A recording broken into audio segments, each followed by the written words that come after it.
सिर्फ 5 मिनट का वक्त दिया गया है।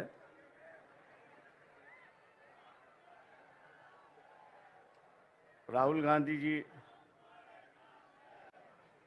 कांग्रेस के अध्यक्ष खड़गे जी, प्रियंका गांधी जी, तेजस्वी यादव, फारूक अब्दुल्ला जी, मंच पर बैठे शिवसेना के उद्धव ठाकरे जी, शरद पवार जी, सभी नेतागण, दोस्तों और भाइयों, जहाँ तक मैं समझता हूँ कि हम लोगों को लड़ना चाहिए। साथ लड़े, अकेला लड़े, लेकिन लड़ना चाहिए। देश भर की परिस्थिति की बयान मैं कर रहा हूँ। मैं इसलिए देश भर की बयान कर रहा हूँ कि बंगाल में अलग सी परिस्थिति बन चुकी है। महाराष्ट्र में कोशिश की जा रही है कि हम सब जन इकट्ठा लड़े, लेकिन दो चीज़ें जो है वो सबसे बड़ी चीज़ है, मैं यहाँ पर मानता हूँ। इलेक्टरल बॉन्ड आ चुका है और हर चैनल पर अमित शाह का बयान आ रहा है कि हमने जो है इलेक्शन के माध्यम से जो काला धन था उसको भगा दिया है। लेकिन मैं मोदी जी से और अमित शाह से पूछना चाहता हूं, future gaming and hotel service company है कि जिसकी 2021-2022 की जो नेट प्रॉफिट है, ये नेट प्रॉफिट 215 करोड़ का है और उन्होंने इलेक्ट्रल बॉन्ड जो है वे 1360 करोड़ का खरीद लिया है। जब कंपनी का प्रॉफिट ही 200 करोड़ है तो 1300 के बॉन्ड वहाँ कहाँ से खरीद लिए? इसका विवरण तो होना चाहिए। मैं ऐसे कई कंपनियों का नाम दे सकता हूँ। क्या हम लोग इनको टारगेट करेंगे या नहीं करेंगे? मोदी से ये सवाल पूछेंगे या नहीं पूछेंगे? और हम लोग जरूर पूछना चाहेंगे कि आप कह रहे हो, अमित शाह से हम कह रहे हैं कि आप टीवी पर जवाब देते हो तो इसका जवाब दीजिए कि इस कंपनी के पास 1300 करोड़ रुपए कहां से आए, इसका जवाब होना चाहिए। आप इन पर ईडी की इंक्वायरी करवा रहे थे, लेकिन ईडी की इंक्वायरी अब रुक चुकी है। ऐसी एक परिस्थिति है। मैं समझता हूं कि एक मामला है कि जिसको हमने उठाना चाहिए। दूसरा, प्रियंका गांधी जी से मेरी नम्र विनती है कि मोदी जी कहते हैं कि ये देश मेरा परिवार है। ये बात सही है कि ये देश उनका परिवार है, लेकिन उनका जो असली परिवार है उनमें से एक महिला उनके साथ में नहीं रहती है। हो सकता है कि अगले साल के इलेक्शन में जो हो रहा है, मोदी जी दोबारा प्राइम मिनिस्टर ना बने। कांग्रेस पार्टी के अध्यक्ष से भी मेरी दरखास्त है कि हम लोग इस मुद्दे को उठाए और हिंदू समाज के अंदर फैमिली का जो रिश्ता होता है वो सबसे गहरा रिश्ता होता है। मोदी जी उस रिश्ते को निभाए, उस रिश्ते को निभाए और अपनी पत्नी को अपने साथ में लेकर रहे।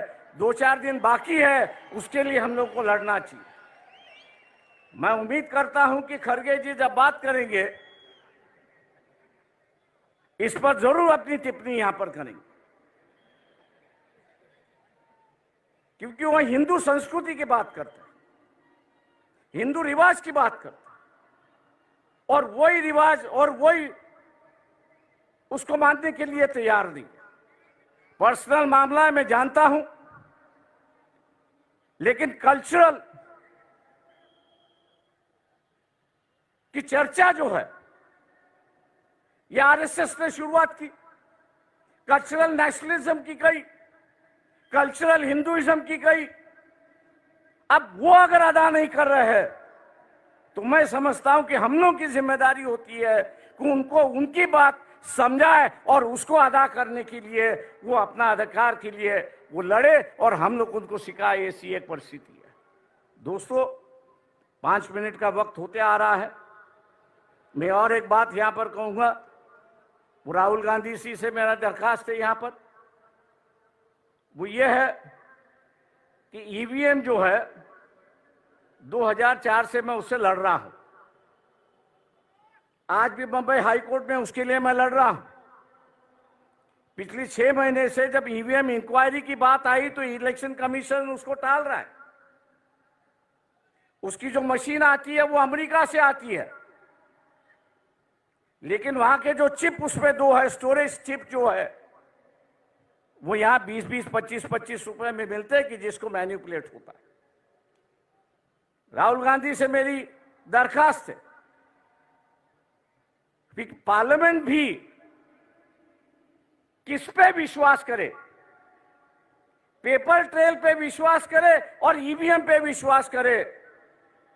तो पार्लियामेंट ने कानून से कहा है कि अगर डिफरेंस आया, ईवीएम के काउंटिंग में डिफरेंस आया और पेपर ट्रेल की काउंटिंग में डिफरेंस आया, तो मानना है कि पेपर ट्रेल का जो वोट है वही आपको मानना है, ईवीएम को बगल में रखना है। क्या हम लोग इस इलेक्शन के पहले,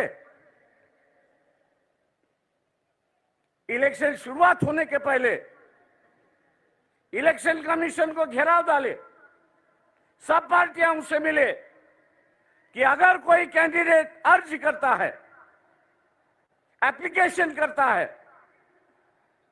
कि वेरीफाइड पेपर ट्रेल जो है वो काउंटिंग होना चाहिए, उसका एप्लीकेशन मंजूर होना चाहिए। क्या हम लोग इसके लिए लड़ने के लिए तैयार है? दिल्ली में हम लोग को यहां पे जाना होगा। मैं राहुल गांधी से विनती करता हूं कि वो अगर डेट ऐलान करेंगे तो शायद हम लोग उसमें शामिल होंगे, बड़ी संख्या में शामिल होंगे, ये मैं आशावाद यहां पर करता हूं। रही बात लोग साफ सुथरी कैरेक्टर के लोग चाहते, ये जो फैमिलीवाद है, दूसरे चीजें जो है, लोग उससे उब गए हैं, हम लोग उससे बाहर निकले। और मैं इस मंच से कहना चाहता हूं कि हम लोग अपना इस्तेमाल एटलीस्ट महाराष्ट्र के लिए परिवारवाद के लिए खर्च करने के लिए तैयार हैं। हम आपके साथ हैं। आम आदमी हो, डेमोक्रेसी सोशलाइजेशन हो, कैंडिडेचर का सोशलाइजेशन हो, ना ये हो किसी एक परिवार से, किसी एक कास्ट से ज्यादा लोकसभा के उम्मीदवार हो और हम उनको पीछे सिर्फ वोट बैंक बने। हम लोग वो बनने के लिए तैयार नहीं है। मैं इन्हीं बातों के साथ आपसे रजा लेता हूं कि 5 मिनट का वक्त खत्म हो चुका है। जय भीम, जय भारत। धन्यवाद प्रकाश जी।